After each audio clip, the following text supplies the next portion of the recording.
This is the African Jumpy. Welcome to the YouTube channel. Karibuni sana. Habari za asubuhi, habari za jioni, habari za mchana, usiku mwema, usiku vipi, wherever you are in the world, guys. Karibuni sana. Asante sana. Thank you for being here. Thank you for subscribing to my YouTube channel. If it's your first time here, my returning subscribers, I appreciate you guys for following me. I appreciate you guys, for sticking with me, guys. We are in Toronto. My whole YouTube channel is based about Africa, my journey through Africa. But I'm here in Canada, as you guys know. I came here and I'm hoping to be here for at least 1 month, right? But we're not going to stop. We're going to keep going and we're going to talk about Africa. We're going to talk about what's happening in Africa, because this is what we are about. We are about Africa first. We are about lifting Africa. We are about showing the good things about Africa, because too many years they have the narrative about Africa, what they show us, and Africa is not like that. So Africa is not poor. Africa is rich. Let's get into the video.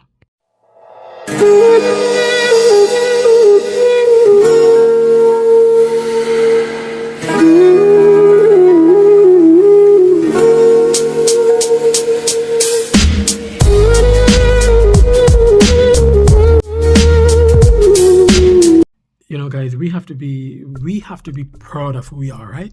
And like we said before, and like we know, no one can tell our story but us. You understand? No one. And if you look at the history of Africa and you look at what they have done to Africa, and if you look at where we are right now, someone said Africa is not poor. And I've been contemplating on that comment for a couple of days, right? And I was thinking about it, yeah? Africa is not poor. Africa is rich. And a lot of people do not understand the richness of Africa. A lot of people don't understand, to this day, don't understand how Africa impacts their lives. Every single aspect of your life. How Africa impacted your survival depends on Africa. Everything that you do, the cell phone that you have in your hands, the tablet, electric cars that are being introduced right now, the furniture in your house, a lot of the wood come from Africa. So this is what we want to talk about, right? This is what we want to address today, the goodness of Africa, the richness of Africa, the beauty of Africa, diamonds, gold. Tanzania is the only country in the world just in a little area of Mount Kilimanjaro. A precious gem is found called Tanzanite. This is the only place on the face of this earth, in that little region of the foot of Mount Kilimanjaro. It's the only place where that gem is found. Tanzanite. Discover the stunning treasures of Tanzania. These precious tanzanites are ready to be skillfully cut into beautiful cabochons. We're getting into the Congo. The Congo is the richest country in the world when it comes to natural resources. See what's happening in the Congo, yeah? Where else in this world, guys?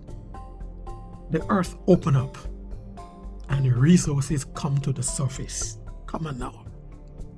In Ghana, there are places where you walk on gold. We're not getting into Ghana as yet. We're sticking with the Congo. Iron ore, copper, diamond, uranium, guys, just name it, uranium.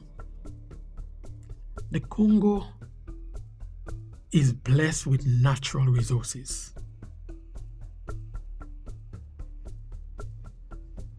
All different type of wood, timber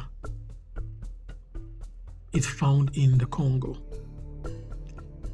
Iron ore that you need when you're building your house, the steel that you use in construction, copper that you use in your house for your piping and your electrical, like fittings, is found in the Congo, Africa.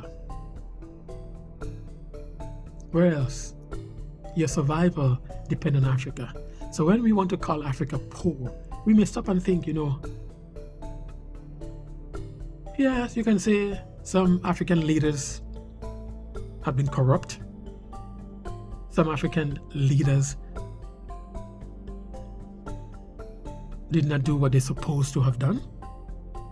But when you look at the history of Africa, yes, and you look at what the Americans and the Europeans did to Africa to steal the natural resources, because we did not have the might, we did not have the power to stand up against them. What the king of Belgium did to like Congo for rubber,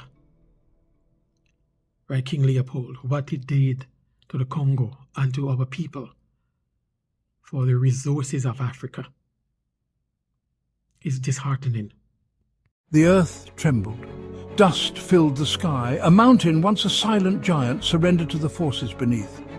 This was no ordinary collapse. In the Katanga region of the Democratic Republic of Congo, a geological spectacle unveiled a secret of immense value. A vast deposit of copper. Images of the collapsed mountain shared widely on social media revealed a landscape shimmering with the telltale reddish-brown hue of the precious metal. The scale of the discovery was staggering, promising to be one of the largest copper finds in recent history.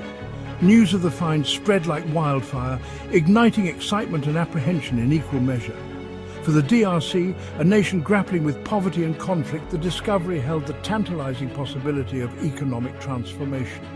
But it also reawakened painful memories of exploitation, a reminder of a past where the nation's resources fueled global appetites while its own people remained mired in poverty.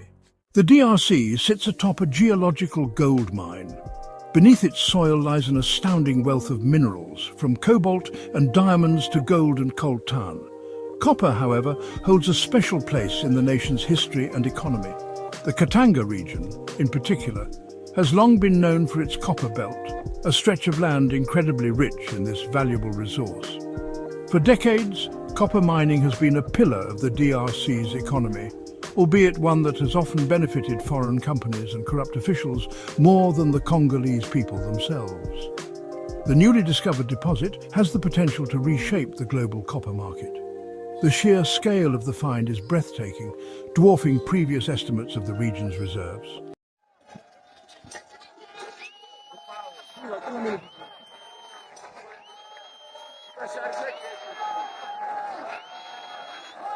Le cuivre, mon cuivre, papa. Cuivre, mon produit. Desi isko walisema kwako hakuna produit.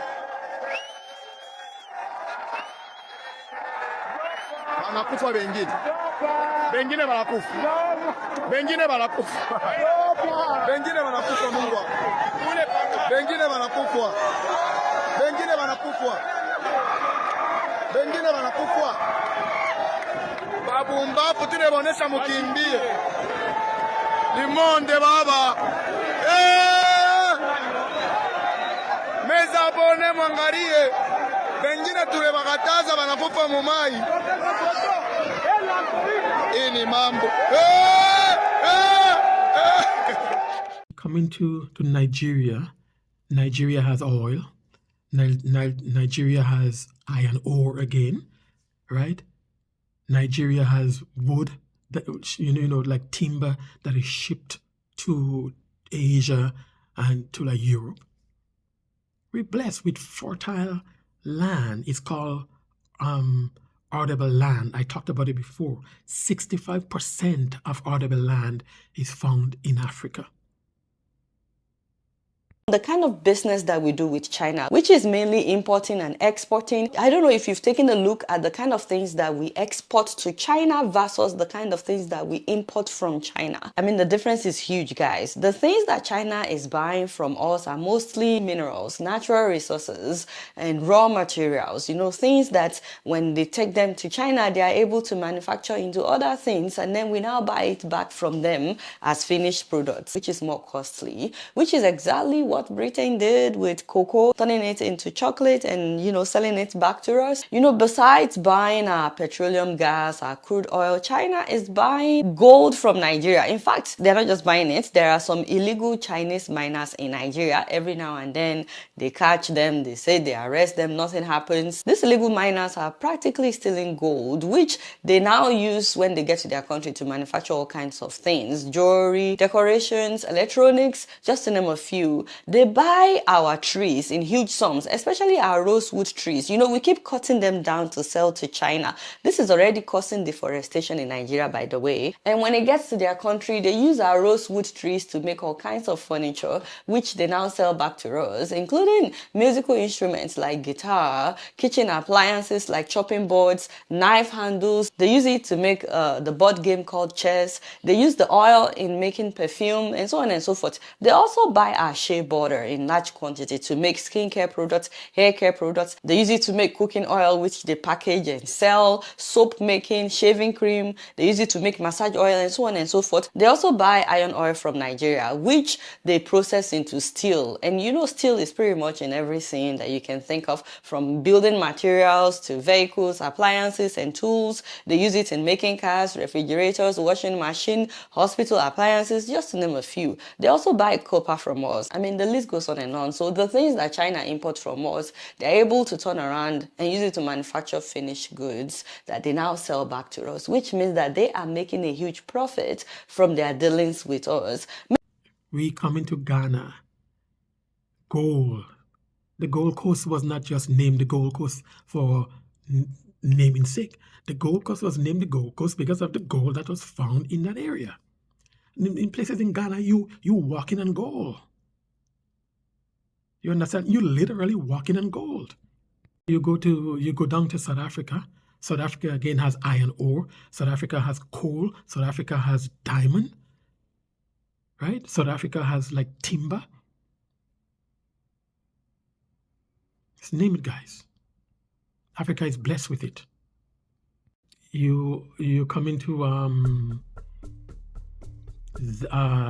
Zambia. You come into Botswana. You come in, those the best beef. Some of the best beef in the world comes from Botswana. It's a major exporter of beef, diamonds again, right? All of those regions, guys, those South African countries are blessed with natural resources. How is Africa poor? Tell me this. How is Africa poor? Africa's rich. And this is why now, guys, we have to be proud of who we are. And this is why I keep saying and I keep championing for those of us who are in the West, who are of African descent. We have the knowledge, guys. And I heard someone from South Africa said, when the curriculum that is taught in school is European curriculum, we should be sending our kids to school and teaching them about the natural resources of Africa, the importance of the natural resources. So when they graduate, they will know what they have, number one, and they will know what is used for, number two, and they will know what is, just like, go back to Tanzania. Tanzanite was found by the Maasai years ago. The Maasais did not know what they have. They did not know what they have. But it took one Tanzanian who found it, and somewhere they said that it ended up in New York, right? At Tiffany's. Gemologists and whatever, went into testing or whatever, and that's when they found out what that gem really is. So the name, like Tanzanite, it was given the name by Tiffany's, okay?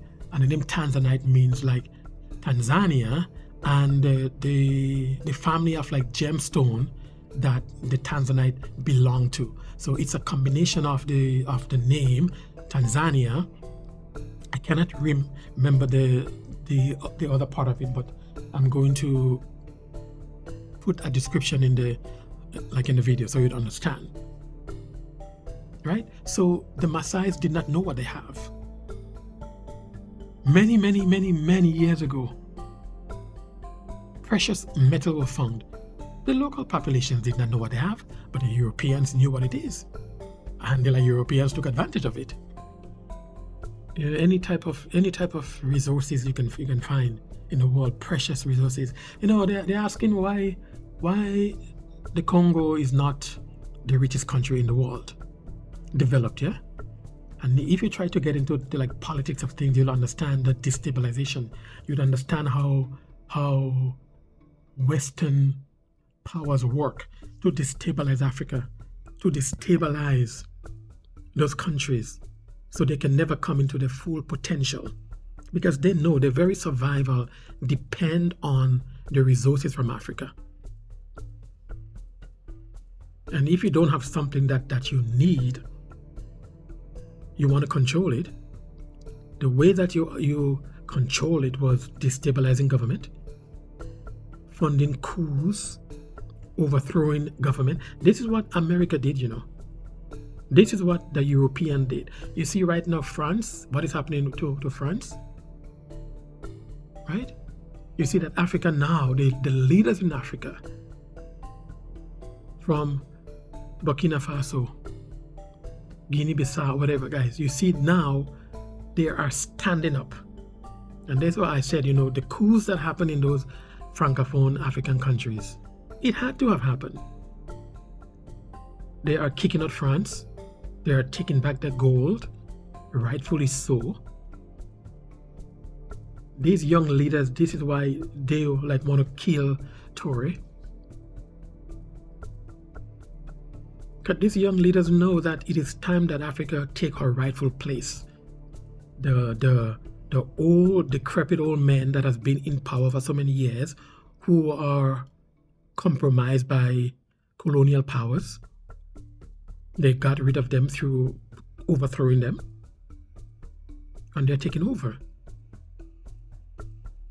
Because they know the importance of the resources of Africa. You see, Donald Trump is talking about the Panama Canal and they're going to take it back and whatever, guys. This is not the days when this nonsense happened. This is 2025. This is a new era. And this has been the behavior of America for so many years, which I talked about before, has been the behavior of America.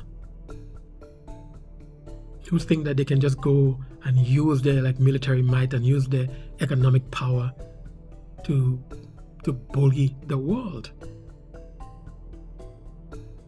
But countries are not standing for that anymore. Allies are not standing for that anymore. If we have something and you want it, you're going to pay the market value. We are not going to sit down and have you walk over us. We are not going to sit down and have you take advantage of us anymore. Those days are over. Mali's military leader, Colonel Assimi Goïta, is making bold moves to reshape the country's relationship with its natural resources, particularly its vast gold reserves.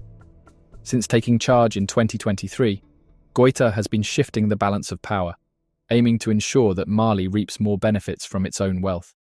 For years, foreign companies, especially those from the West, have dominated Mali's gold industry, extracting immense profits while the nation itself struggles economically.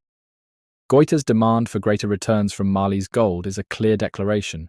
It's time for the country to reclaim what's rightfully theirs. But is that really asking too much? These foreign corporations have long enjoyed easy, cost-effective access to Mali's gold, often leaving the country with little to show for its rich resources.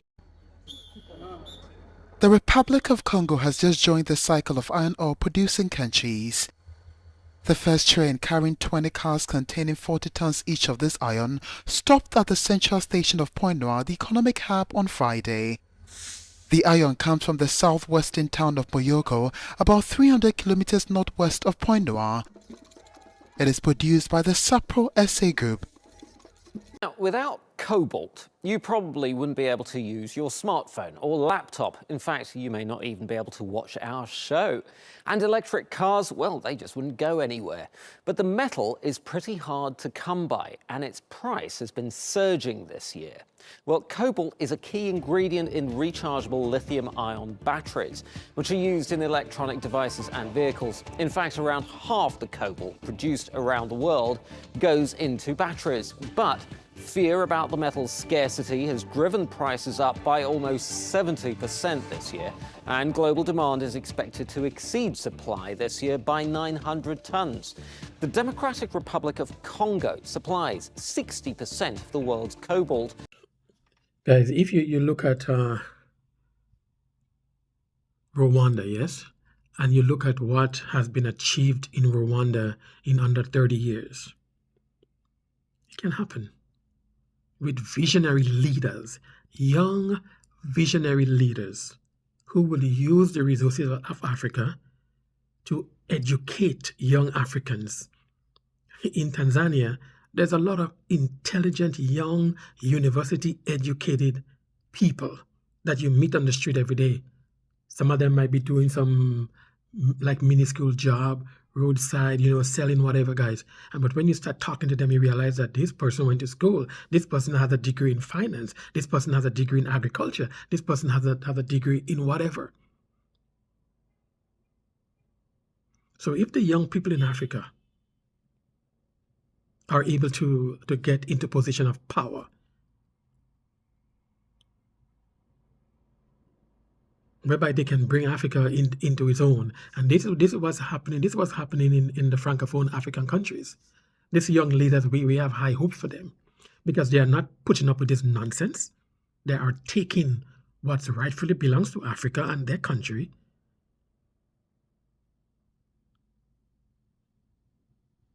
We are tired of having people crap on us. We are tired of having people come in and take what belongs to us and then telling us that we are dirt poor when your survival depends on us.